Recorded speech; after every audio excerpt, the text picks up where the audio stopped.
बिस्मिल्लाहिर्रहमानिर्रहीम। इब्तिदा है रब्बिल जलाल के बाबरकत नाम से लाखों करोड़ों दुरूद पाक नबी करीम सल्लल्लाहु अलैहि वसल्लम की ज़ात अक़दस पर और आपकी आल पर। इस वक्त आप मौजूद हैं जी प्रॉपर्टी डीलर्स एसोसिएशन की मजलिस आमला, जो कि आज तीसरा इजलास हुआ है उनका। हम जानेंगे मजलिस आमला के मेंबरान से कि उनके इजलास में क्या फैसले हुए हैं। हाँ जी चौधरी साहब, आप हमें बताएं कि मजलिस आमला का ये तीसरा इजलास है, इसमें आपने शहरियों को किस रवश पे जाते हुए देखा है? आपके प्रॉपर्टी डीलर्स जो हैं वो उन्होंने आपके साथ कितना ताउन किया है? शुक्रिया मिर्ज़ा साहब।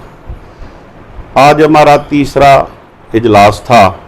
पहले भी 2 इजलास हमने उसकी कोई वीडियो अपलोड नहीं की।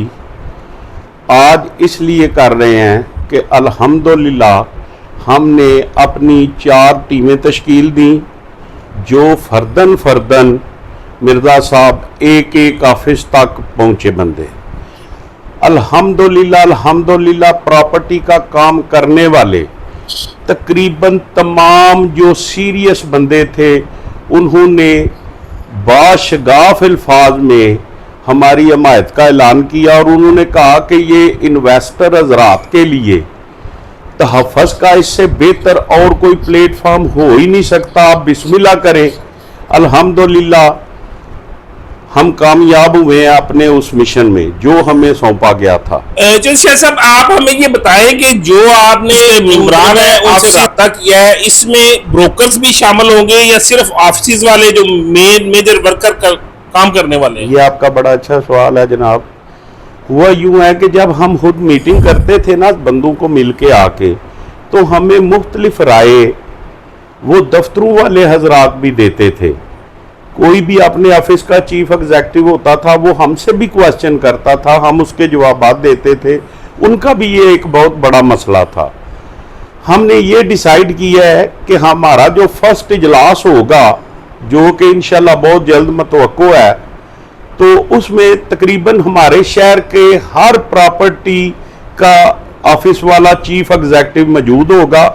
उन सब से मशवरा करने के बाद हम इस नतीजे पे पहुंचे हैं कि एक ऑफिस का चीफ एग्जीक्यूटिव का वोट होगा, जो वो पोल करेगा, जो वो कास्ट करेगा, और उसके दफ्तर में एक हेल्पर उसका, जो कि सर्वेयर होता है, जो मार्केट में सौदे का तलाश करता है, सौदे को फरोख्त के लिए निकलता है, वो एक ऑफिस में एक बंदा, वो अपने कार्ड पे 1 या 2 बंदे वो अपने कार्ड बना के ऑफिस के देंगे सर्वेयर्स को, वो सौदा खरीदेंगे भी और बेचेंगे भी। तो शाह साहब, आप हमें बताएं कि शहर में तो हर दूसरा बंदा ब्रोकर बना फिरता है, तो आप हमें ये बताएं कि ये जो ब्रोकर गली गली फिर रहे हैं, इनके लिए प्रॉपर्टी डीलर्स जो हैं ऑफिस वाले हैं, उनके क्या लाए अमल होगा?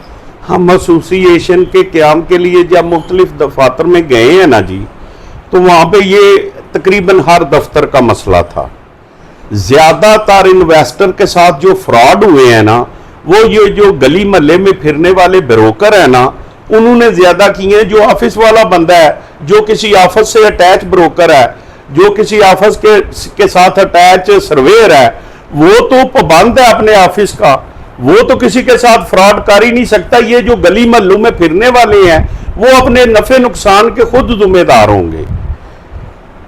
आप ये बताएं, इसकी थोड़ी वजाहत में चाहूंगा कि अगर वो प्रॉपर्टी डीलर किसी ऑफिस के साथ मुंसलिक होगा तो ही उसको तहफ़्फ़ुज़ मिलेगा, उसके अलावा उसको तहफ़्फ़ुज़ नहीं मिलेगा। मजलिस आमला के अहम रुकन चौधरी नासिर वड़ाई साहब, हम आपसे ये जानना चाहेंगे कि आपने खुद ही इस सोसाइटी की दाग बेल डाली।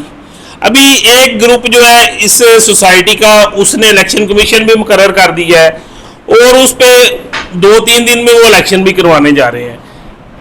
आप ये बताएं कि इसके आगे लाए अमल क्या होगा? अस्सलामु अलैकुम वरहमतुल्लाहि वबरकातुहू। अच्छा, ये ना को मशवरा सत कोई साथी सा कीता कि सारे शहर नूं नाल लै के चलीए।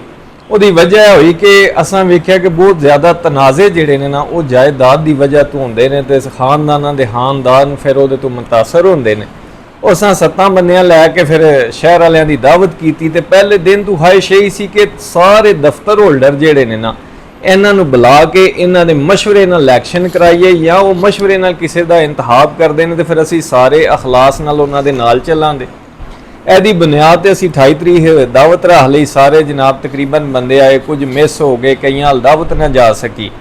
ਉੱਥੇ ਫਿਰ ਇੱਕ ਮਜਲਸੇ ਸ਼ੂਰਾ ਵਕਤੀ ਬਣੀ, ਜਿਨ੍ਹਾਂ ਨੇ ਅੱਗੋਂ 10 ਬੰਦਿਆਂ ਦਾ ਨਾਂ ਲਿਆ 11 ਦਾ, ਕਿ 11 ਬੰਦਿਆਂ ਦੀ ਕੀ ਡਿਊਟੀ ਹੈ ਕਿ ਹਰ ਦਫ਼ਤਰ ਵੱਲ ਜਾਣਾ ਹੈ, ਹਰ ਬੰਦੇ ਨੂੰ ਮੁਤਮਿਨ ਕਰਨਾ, ਹਰ ਬੰਦੇ ਨੂੰ ਨਾਲ ਲੈ ਕੇ ਚੱਲਣਾ, ਹਰ ਬੰਦੇ ਦੀ ਰਾਏ ਦੀ ਇੱਕ ਹਸੀਅਤ ਸਮਝਣੀ।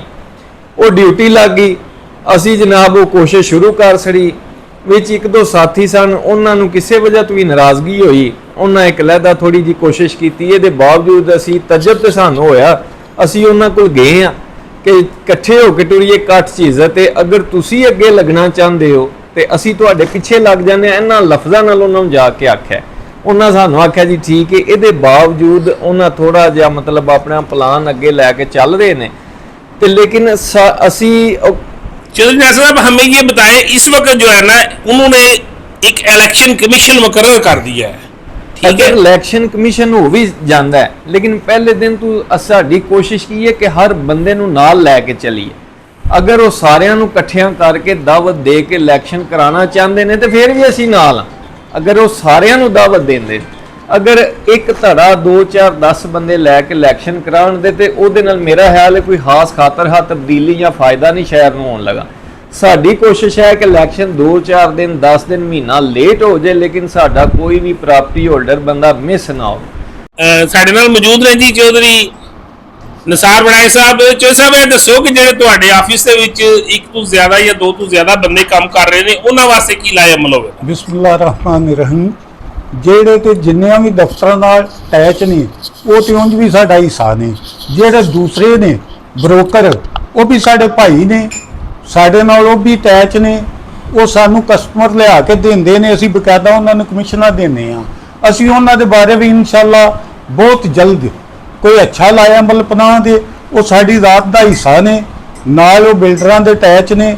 ਅਸੀਂ ਉਹਨਾਂ ਬਗੈਰ ਕੁਛ ਨਹੀਂ, ਉਹ ਸਾਡੇ ਬਗੈਰ ਕੁਛ ਨਹੀਂ। ਇਨਸ਼ਾਅੱਲਾ ਉਹ ਸਾਡੇ ਭਾਈ ਨੇ ਤੇ ਭਾਈ ਬਣ ਕੇ ਸਾਡੇ ਨਾਲ ਚੱਲਣ ਦੇ। ਉਹ ਸਾਡੇ ਨਾਲ ਤਾਮਨ ਕਰਨ ਦੇ, ਅਸੀਂ ਉਹਨਾਂ ਨਾਲ ਤਾਮਨ ਕਰਾਂਗੇ ਇਨਸ਼ਾਅੱਲਾ। ਕਰੀਬ ਮੈਂ ਉਹਨਾਂ ਨੂੰ ਜਿੰਨੇ ਬ੍ਰੋਕਰ ਨੇ ਉਹਨਾਂ ਨੂੰ ਦਾਵਤ ਦਿਆਂ ਦਾ, ਇਨਵਾਈਟ ਕਰਾਂ ਦਾ ਔਰ ਆਉਣ ਦੇ। ਅਸੀਂ ਉਹਨਾਂ ਨਾਲ ਵੀ ਮੁਸ਼ਾਵਰਤ ਕਰਾਂਗੇ।